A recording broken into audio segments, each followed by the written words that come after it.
आरती Maharashtra express news मध्ये आपले स्वागत। तर पाहूया आजच्या काही विशेष घडामोडी। अजित पवार यांच्या अपघाती निधनानंतर आमदार रोहित पवार यांचे मोठे विधान। राज्याचे दिवंगत माजी उपमुख्यमंत्री अजित दादा पवार यांचा विमान अपघाताबाबत अनेक शंका कुशंका उपस्थित केल्या जात आहेत।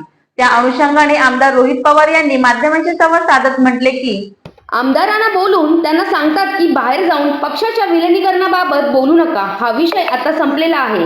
अजितदादा हयात असताना त्यांच्याबरोबर कोणत्या विषयावर चर्चा झाली हे फक्त आम्हाला माहीत आहे। आम्ही एनडीए बरोबर जायचं की दादांनी युतीतून बाहेर निघून रस्त्यावरची लढाई आमच्याबरोबर लढायची हे फक्त अजितदादा आणि आमच्यामधला विषय आहे। परंतु आज दादा आपल्यामध्ये नाहीत, त्यामुळे या विषयांवर चर्चा करण्यात अर्थ नाही।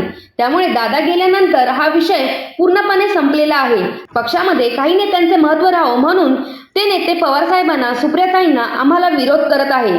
विरोध केल्यामुळे त्यांना महत्त्व प्राप्त होणार आहे, म्हणूनच हा विषय वारंवार पुढे आणत आहे। अजितदादा जेव्हा केव्हा नेत्यांना भेटायचे ते जयंत पाटील यांच्या घरी भेटायचे। जयंत पाटलांच्या घरासमोरच लोढा साहेबांचे देखील घर आहे।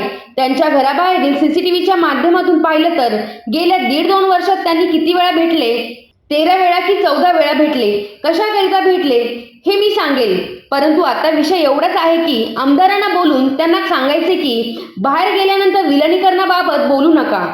हे कुठेतरी स्वतःला महत्त्व मिळावं म्हणून चाललेला प्रयत्न आहे। अशा प्रकारचा टोला आमदार रोहित पवार यांनी अजित पवार पक्षाच्या नेत्यांना लगावला। चर्चा तेच जास्त करतायत। खरं तर मला त्याच गोष्टीचं आश्चर्य आहे।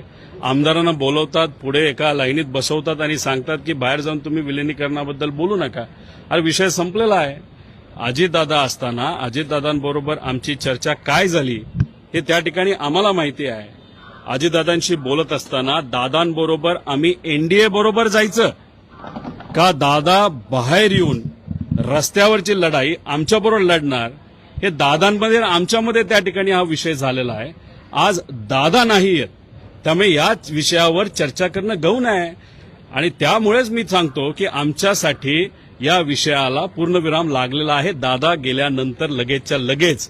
त्यामुळे मुद्दामून काही नेत्यांचं महत्व त्या पक्षामध्ये राहावं आणि ते नेते हे पवार साहेबांना, सुप्रियाताईंना, आम्हाला तिथं विरोध करतायत आणि विरोध करतायत म्हणून त्यांचं महत्व आहे हे सारखं सारखं टिकावं म्हणून सारखा विषय हे तेच त्या ठिकाणी तिथं आणत आहेत। याच्या अनेक विषय जर त्यांना खरं दादा भेटले होते नव्हते, सोपा विषय आहे की अजितदादा जेव्हा केव्हा भेटायचे ते जयंत पाटील साहेबांच्या घरी भेटायचे।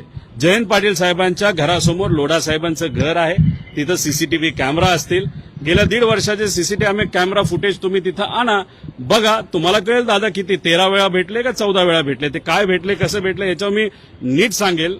पण विषय एवढाच आहे की आज ऍक्सिडेंट झाला कसा, ब्लॅक बॉक्स जळला आणि तो आता भारताच्या बाहेर पाठवला जातोय, हे जे काही विषय आहेत ते आमच्यासाठी महत्वाचे आहेत। त्यामुळे अनेक लोक म्हणतायत की विलिनीकरणाबद्दल तुम्ही प्रेस कॉन्फरन्स घेणार होतो, त्याचं काय झालं। आमच्यासाठी विलिनीकरण आणि राजकारण हे दुय्यम आहे। आज कशाची कुठल्या गोष्टीचं महत्व आहे की दादांच्या बाबतीत प्रॉपर इन्व्हेस्टिगेशन होणं हे आमच्यासाठी महत्वाचं आहे। त्याच्यामुळेच आम्ही फक्त त्या विषयावर फोकस करून आहोत। तर या होत्या शहरातील महत्त्वाच्या ठळक घडामोडी। अशाच काही नवनवीन घडामोडी पाहण्यासाठी आमच्या चॅनलला लाईक करा, शेअर करा, सबस्क्राईब करा आणि बेल आयकॉन दाबायला विसरू नका। धन्यवाद।